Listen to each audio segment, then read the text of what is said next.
Madame, Monsieur, bonsoir. Merci de nous prêter attention à la une de l'actualité. D'abord, ce constat de la directrice régionale de l'Organisation mondiale de la santé pour l'Afrique.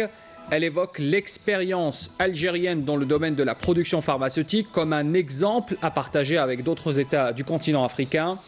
La représentante de l'OMS a été reçue par plusieurs hauts responsables du pays. On y reviendra dans un tout petit instant.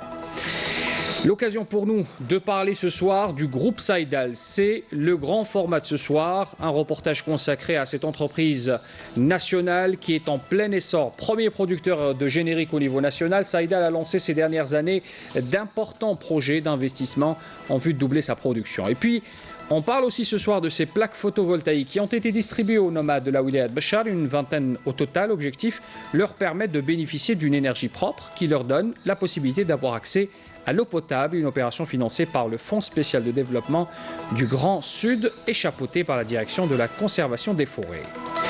L'actualité marquée par cette déclaration aussi du ministre des Moudjahidines, Taïb Zitouni. Il affirme ce jeudi à Alger la nécessité d'approfondir la recherche scientifique sur les essais nucléaires français en Algérie, qu'il qualifie de crimes dont les effets témoignent de l'atrocité de ces essais.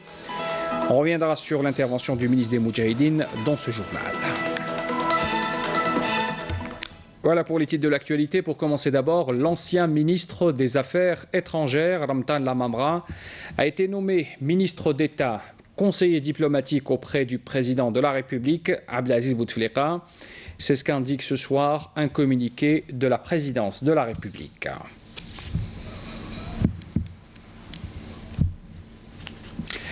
Le Premier ministre Ahmadou Yahya a reçu aujourd'hui la directrice régionale de l'Organisation mondiale de la santé pour l'Afrique, Matshidiso Moeti. L'audience s'est déroulée en présence du ministre de la Santé, de la Population et de la Réforme hospitalière, Mokhtar Hasbelaoui.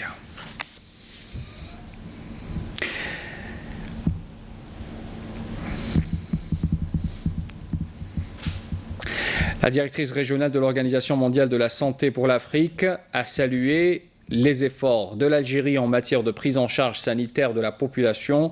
Elle souligne que les pays africains pourraient bénéficier de cette expérience, notamment pour la formation de la ressource humaine. Déclaration faite à l'issue de cette audience que lui a accordée le ministre des Affaires étrangères, Abdelkader Messahel. Je vous invite d'ailleurs à écouter sa déclaration.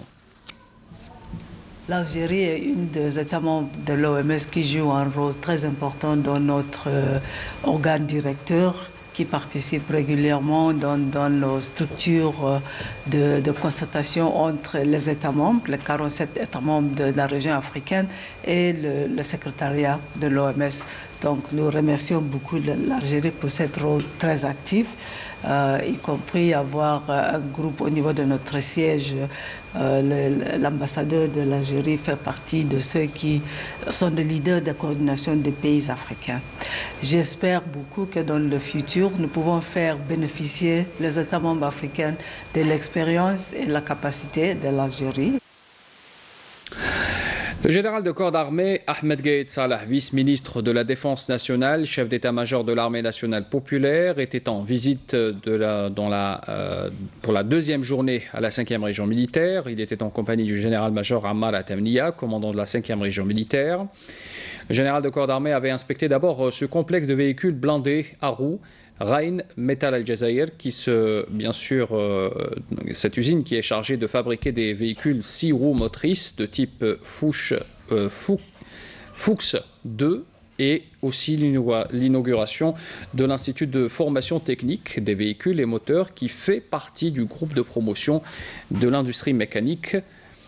Voilà donc ce premier point. Et puis le général de corps d'armée avait inspecté aussi et inauguré le dépôt régional d'approvisionnement en carburant à Ain Mlila, qui constitue un acquis stratégique, vital et important, et dont la réalisation intervient en tant qu'unité de soutien en différents produits pétroliers dans le cadre du plan de développement de la chaîne de logistique de l'armée nationale populaire. Outre bien sûr la flexibilité de cette unité qui lui permet de mener à bien les missions de transport de carburant, de sa distribution et de son stockage, ainsi que des analyses et du contrôle de la qualité.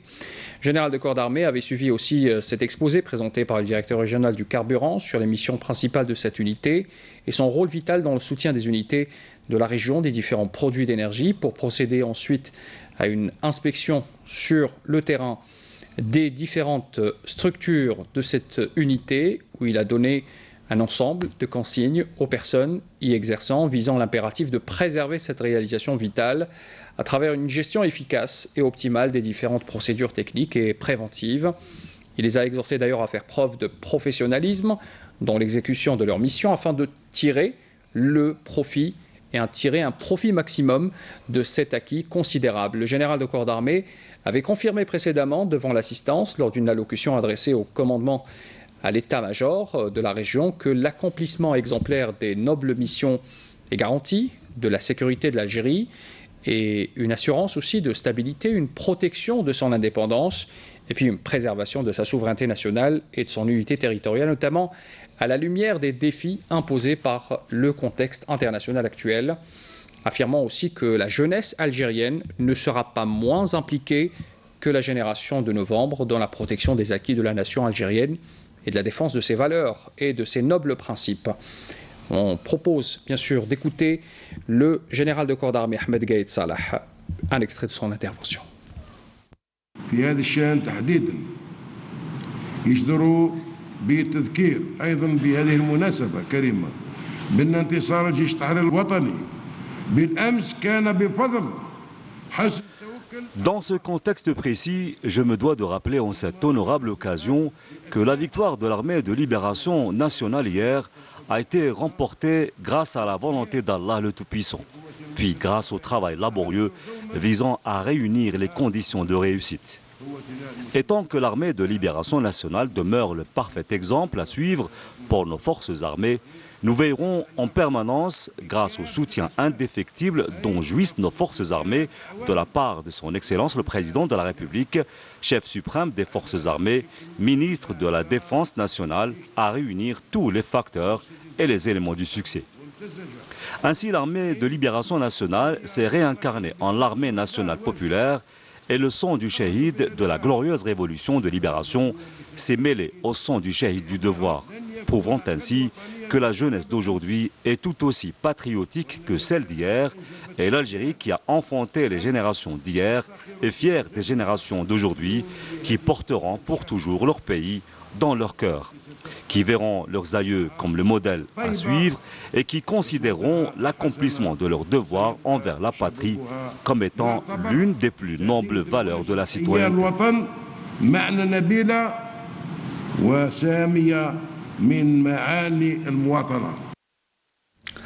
Séance de questions orales au Conseil de la Nation ce jeudi. Parmi les réponses du gouvernement, on retiendra ce soir celle du ministre de l'Intérieur, des collectivités locales et de l'aménagement du territoire. Nordin Bedoui affirme d'abord que les pouvoirs publics étaient déterminés à réhabiliter les zones rurales, notamment celles qui ont souffert des affres de la tragédie nationale. Nordin Bedoui annonce par ailleurs quelques 176 000 infractions pour défaut de contrôle technique périodique des véhicules ont été enregistrées en 2018. Année où a été enregistré le meilleur bilan en termes de sécurité routière depuis les années 90. C'est ce qu'a fait encore savoir le ministre de l'Intérieur. Et puis le ministre des Finances, Abdelrahman Raouia, a appelé quant à lui les acteurs du commerce électronique, le e-commerce, à s'inscrire au registre du commerce préalablement à la procédure auprès des services fiscaux afin d'obtenir un numéro d'identification fiscale et permettre plus de transparence lors de ces transactions. Abdelkader Kara Bouhadba a été installé ce jeudi dans ses nouvelles fonctions de directeur général de la Sûreté nationale par le ministre de l'Intérieur, des collectivités locales et de l'aménagement du territoire, Nordin Bedoui. Bouhadba remplace à ce poste le colonel Mostafa Al-Habiri, qui occupait plusieurs fonctions au sein de la DGSN, dont celui de directeur de la police judiciaire à partir de 2012. Diplômé en droit et sciences juridiques, Bouhadba a intégré les rangs de la Sûreté nationale en 1982 avec le grade de commissaire avant d'être nommé à plusieurs hautes fonctions. Je vous propose d'écouter les déclarations du ministre de l'Intérieur suivi du DGSN. Je tiens tout d'abord à féliciter Abdelkader Kara Hadba pour la confiance placée en lui par le président de la République Abdelaziz Bouteflika et sa désignation à la tête de la direction générale de la Sûreté nationale. une institution sensible de par ses missions et ses responsabilités. J'exhorte l'ensemble des cadres et éléments de la Sûreté nationale à n'épargner aucun effort à avoir l'honneur de travailler sous la conduite d'un des enfants de cette institution, qui est la Direction générale de la Sûreté nationale, au sein de laquelle il a occupé plusieurs postes où il a fait preuve d'un grand professionnalisme et mérite, qui ont fait qu'aujourd'hui il bénéficie de la confiance de son Excellence, le Président de la République, pour occuper le poste de Directeur général de la Sûreté nationale. J'attends de vous que vous soyez, comme je vous ai toujours connu, comme un seul homme derrière votre nouvelle direction. Surtout que notre pays verra la tenue d'une très importante échéance électorale le mois d'avril prochain. Vous êtes appelés à mettre la sécurité de l'Algérie et la sécurisation de ses rendez-vous électoraux devant vos yeux. وتأمين مواعيدها الانتخابية نصب أعينكم. العرفان إلى فخامة السيد عبد العزيز بوتفليقة.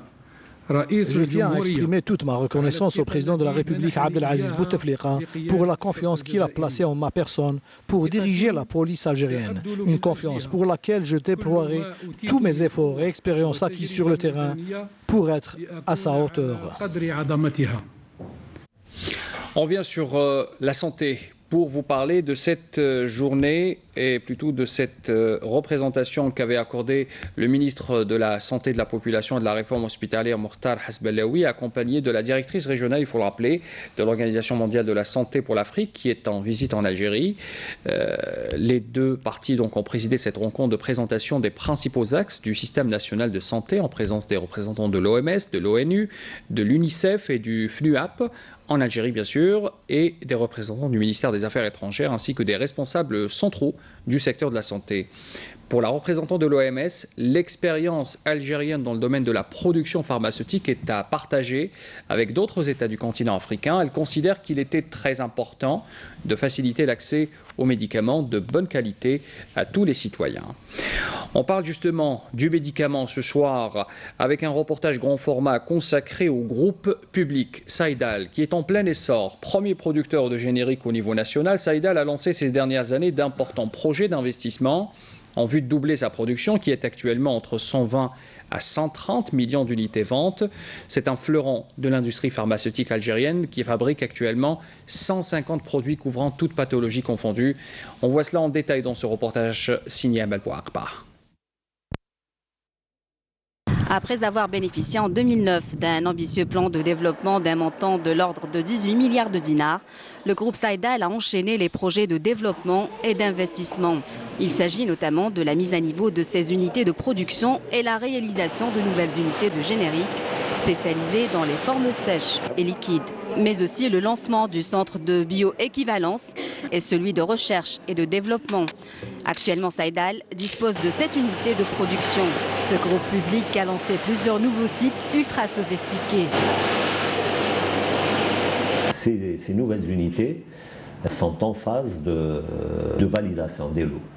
Ensuite, une fois qu'on a acquis les décisions d'enregistrement, on rentre dans le cadre de la production de routine.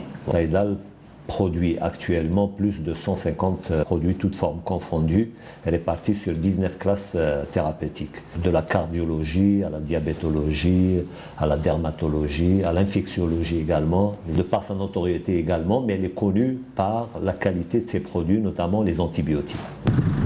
Parmi ces nouvelles unités, celle de Zmili, ultra moderne, elle est dotée d'équipements de dernière génération et compte un personnel hautement qualifié. Conçue au diapason des normes internationales, cette unité représente à juste titre un acquis pour l'industrie pharmaceutique algérienne. Le processus de fabrication du médicament est minutieux, respect scrupuleux du dosage, contrôle rigoureux de la matière première au produit fini.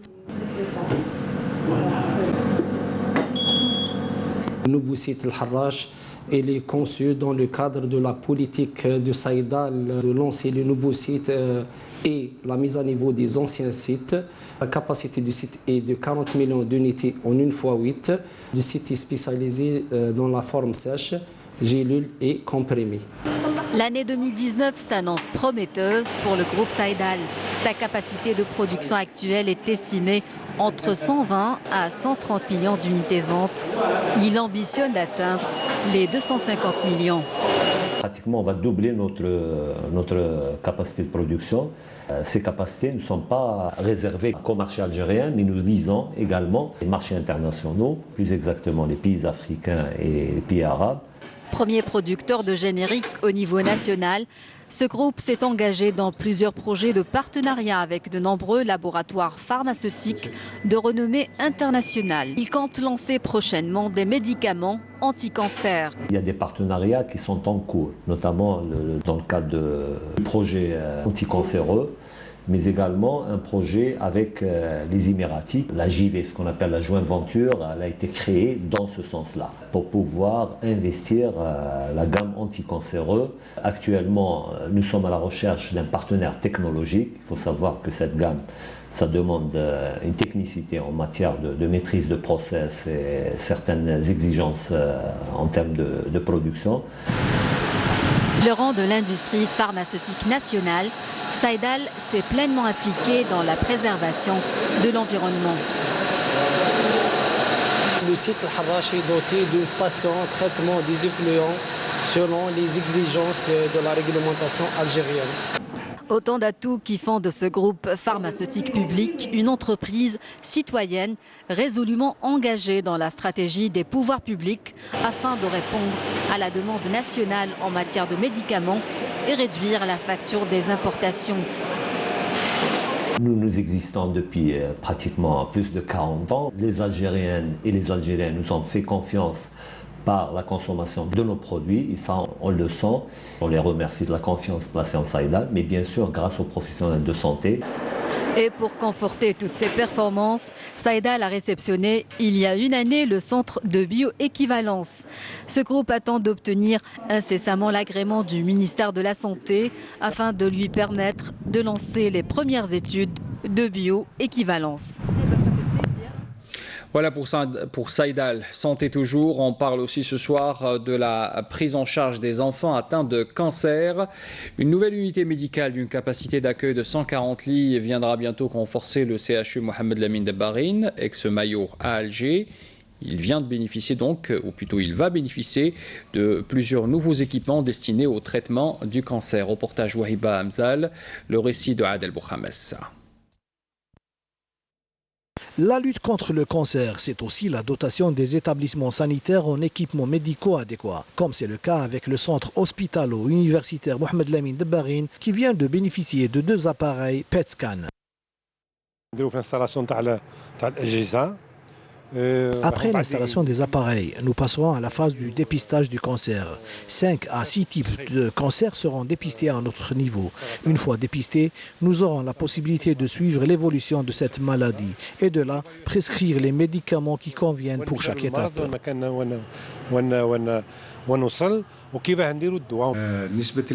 Le taux de réalisation a atteint les 90%. L'enveloppe financière allouée à cette opération est de 130 milliards, dont 76 milliards sont consacrés aux équipements que nous avons déjà réceptionnés. Et pour combler le déficit enregistré en matière d'accueil, une nouvelle unité d'une capacité d'accueil de 140 lits destinée au traitement des enfants cancéreux verra bientôt le jour. خاطر السي بي ام سي رجع ما يقدرش تاع مصطفى باشا رجع تاع بليده ما يقدروش le besoin il est primordial là il est important surtout pour l'enfant. Cette unité aura une capacité d'accueil de 140 lits et sera dotée de 7 blocs opératoires destinés aux spécialités suivantes: chirurgie des tumeurs cérébrales de l'enfant, chirurgie pédiatrique, traitement des tumeurs cancéreuses, pour un coût total de 140 milliards, en plus d'une deuxième enveloppe financière d'un montant de 60 milliards pour l'acquisition des équipements et qui nous a été octroyé dernièrement par le ministère de la Santé.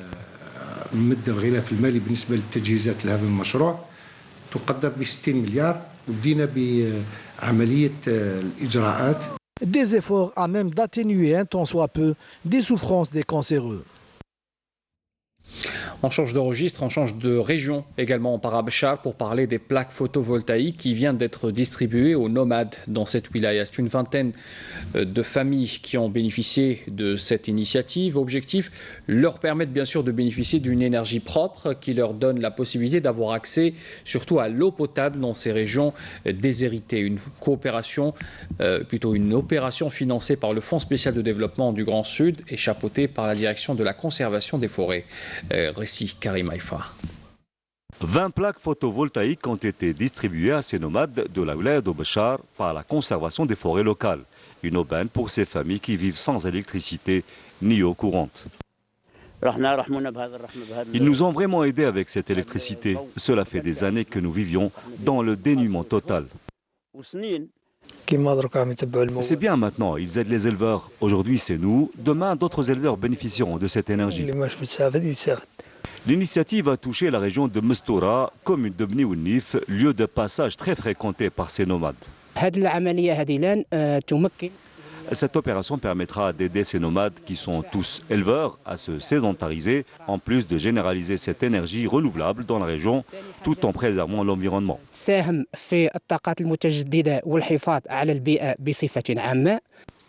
Une énergie qui profitera également aux nomades en leur permettant de forer des puits pour subvenir à leurs besoins quotidiens et à ceux de leur cheptel en eau courante. Cela fait des années qu'on vivait dans le noir une fois la nuit tombée. Nos enfants étaient également victimes de piqûres de nuisibles. On n'avait pas d'eau courante. Aujourd'hui, on remercie les autorités concernées pour cette bonne initiative. L'opération financée par le Fonds spécial pour le développement du Grand Sud sera suivie durant l'année 2019 par d'autres opérations similaires pour permettre à terme à tous les nomades de la wilaya de Béchar de profiter de cette énergie propre.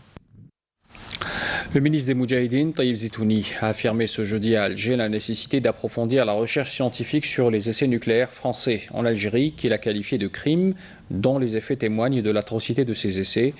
Le ministre supervisait l'ouverture d'une conférence organisée par le Musée national du Moudjahed en collaboration avec l'Université des sciences et technologies Oued Boumedienne de Bebzouar. Et bien sûr, c'est à l'occasion du 59e anniversaire des essais nucléaires de la colonisation française en Algérie. Un mot sur la sécurité. Avec cette information à retenir ce soir, 3 éléments de soutien au groupe terroriste ont été arrêtés hier par un détachement de l'armée nationale populaire à Oran, alors que des armes ont été saisies à Skikda. C'est ce qu'indique ce soir le ministère de la Défense nationale dans un communiqué. En outre, on apprend également que dans le cadre de la lutte contre la criminalité organisée, des détachements de l'ANP ont intercepté lors d'opérations distinctes menées à Tamal Rasset, Borj Baji Mokhtar et Janet. Ils ont intercepté 12 orpailleurs et saisi 5 véhicules tout-terrain avec divers outils d'orpaillage, des sacs de mélange de pierres d'or brutes ainsi que d'autres objets. Alors qu'un détachement combiné de l'ANP a appréhendé à Tindouf 2 narcotrafiquants en possession de 5 kg de kif traité. Par ailleurs, 14 immigrants clandestins de différentes nationalités ont été interceptés à Ingezem, rapporte également le communiqué qui nous est parvenu ce soir de la part du MDN. On fait un point rapide sur le reste de l'actualité à l'étranger avec Soumia Zarouali. Les autorités turques arrêtent 52 Syriens soupçonnés de lien avec le groupe d'État islamique lors d'une opération menée à Bursa, au nord-ouest du pays. La Turquie a été frappée en 2015 et 2016 par de nombreux attentats meurtriers attribués ou revendiqués par le groupe d'État islamique. Dans le dernier en date a fait 39 morts, principalement des étrangers, dans une discothèque UP d'Istanbul, la nuit du Nouvel An 2017. Le président vénézuélien Nicolás Maduro moque une rencontre entre ses homologues américains et colombiens Donald Trump et Ivan Duque et appelle le monde entier à faire preuve de solidarité avec le Venezuela face aux États-Unis. Manifestants et forces de sécurité s'affrontent au 7e jour de manifestations meurtrières contre le président haïtien Jovenel Moïse et la mauvaise utilisation du fonds Petrocaribe dans la capitale. Des affrontements violents ont une nouvelle fois éclaté hier à Port-au-Prince entre la police et des manifestants, faisant au moins un mort alors que les rues des principales villes d'Haïti sont investies depuis près d'une semaine par des protestataires qui contestent le pouvoir en place. Avec l'actualité internationale, on termine ce journal. Merci de l'avoir suivi. Les adresses électroniques sur les réseaux sociaux également s'affichent au bas de votre écran pour les replays. Très bonne soirée à tous. Demain à midi, Sarah Sharif. J'aurai le plaisir de vous retrouver à 19h.